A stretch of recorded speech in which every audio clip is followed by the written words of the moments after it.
हुकूमत बददियानत हुकूमत है। और शहाब चतुर का जो हज खराब किया पैदल, इस वक्त आ चुके हैं पाकिस्तान में।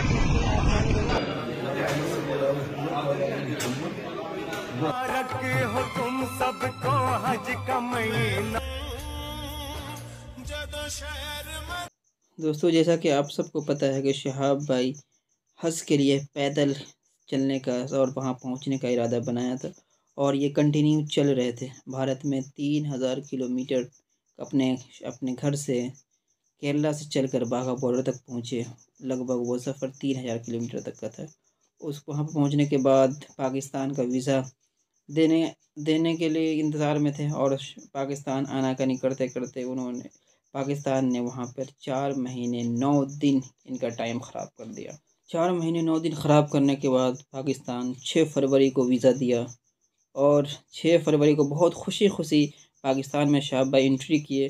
और सिर्फ अफसोस ये है कि सिर्फ 2 दिन वहाँ चले, 6 और 7 फरवरी को चले। उसके बाद से लाहौर पहुँचे। लाहौर पहुँचने के बाद वहाँ बहुत ज़्यादा भीड़ इकट्ठा हो गई, बहुत ज़्यादा भीड़ उनसे मिलने के लिए। तो भीड़ के इकट्ठा होने के बिना पर वहाँ की गवर्नमेंट ने ये एक्सक्यूज़ किया, ये बहाना बनाया कि हमारे लिए दुश्वारी होगी, सिक्योरिटी देना इनको दुश्वारी होगी। इस वजह से इनको बाई प्लेन वहाँ से पाकिस्तान लाहौर से उनको ईरान भेज दिया गया और इनका सपना जो पैदल कंटिन्यू चलने का था वो टूट गया। बहरहाल मेरी दुआ है कि इनका हज कबूल हो और शहाब भाई तक मेरी बात पहुँच रही है। तो एक हदीस अल्लाह के नबी सल्लल्लाहु अलैहि वसल्लम की वो है कि इन्नमल आमालु बिन्नियात, अमल का दारोमदार नियत पे है। तो इनका नियत नेक था, इनकी नियत ऐसा था, इंशाअल्लाह इनको सवाब वही मिलेगा। खैर, मैं अपनी बात यहीं पे ख़त्म करता हूँ।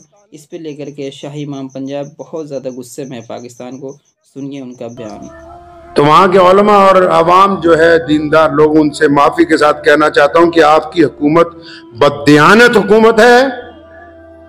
और शहाब चतुर का जो हज खराब किया पैदल, आप सोच रहे होंगे पैदल कैसे खराब किया? इस नियत के साथ चला कि केरला से मक्के पैदल चलना है।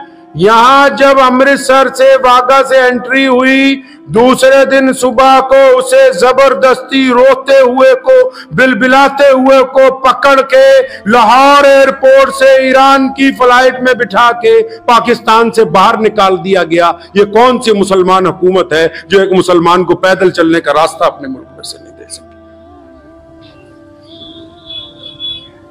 ऐसी हुकूमत होती है? इसको बोलते हैं कि डींगा हक हाँक लो इना को जिन्नियां असी न्यूक्लियर पावर जी, बंदा एक तोड़े को पैदल नहीं कढ़ होया। शर्म ना डूब के मर जाओ।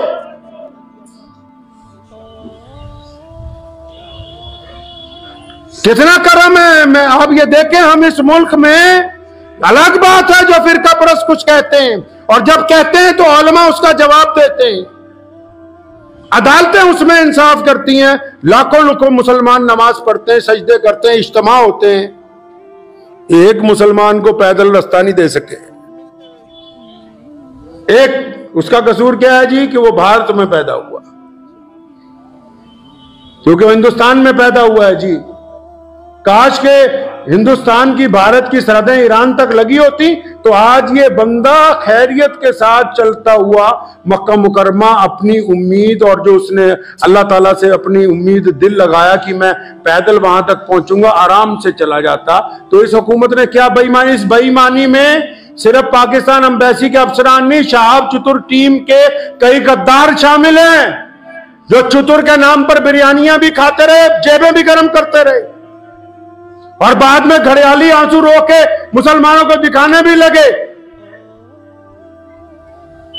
वो बेईमान यूट्यूबर गिनती के चंद ईमानदारों को छोड़ के जो सारा दिन धोखा देते हैं, बिल्कुल जैसे रसूलुल्लाह ने गेहूं की बोरी में हाथ डाला, नीचे गीला गेहूं था। जो यूट्यूबर सारा दिन झूठ बोलते हैं सिर्फ चंद चांदी के सिक्कों के लिए कि 5000, 10,000, 50,000 आमदनी हो जाए, दबा के झूठ बोल रहे हैं, तो ये भी तो मोहम्मद रसूलुल्लाह सल्लल्लाहु अलैहि वसल्लम के उसी हुक्म में शामिल है।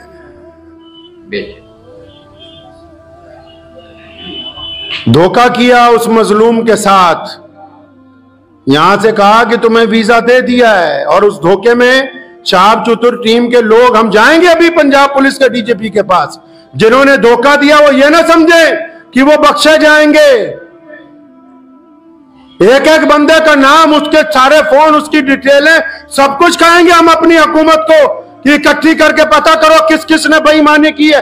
अगर लाहौर से ईरान बाई एयर ही जाना था तो यह कौन सी इतनी मुकद्दस जमीन है लाहौर की कि हम अमृतसर से ईरान नहीं जा सकते थे।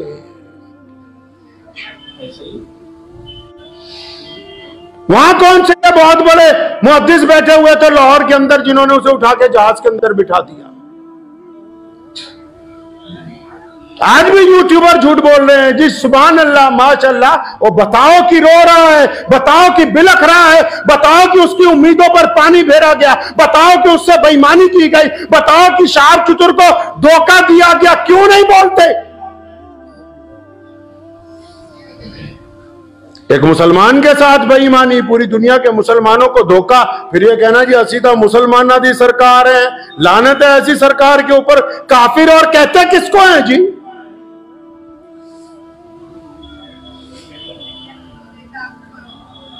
उम्मीदों पर पानी फेरा, जबरदस्ती की।